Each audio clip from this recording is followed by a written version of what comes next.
UDF BJP അനുകൂല service സംഘടനകളുടെ പണിമുടക്ക് ആഹ്വാനം തള്ളി ജീവനക്കാർ. ഭൂരിഭാഗം ജീവനക്കാരും പണിമുടക്ക് ആഹ്വാനം മറികടന്ന് ജോലിക്കെത്തി.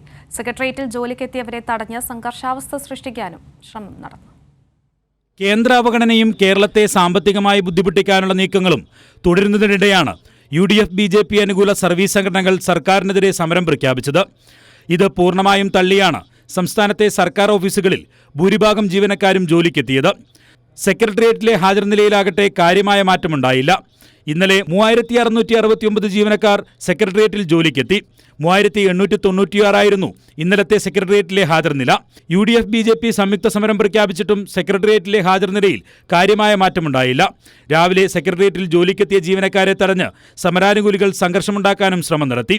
ജോലിക്ക് പ്രവേശിക്കണമെന്നാവശ്യപ്പെട്ട ജീവനക്കാരെ സമരാനുകൂലികൾ കയ്യേറ്റം ചെയ്യാൻ ശ്രമിച്ചു.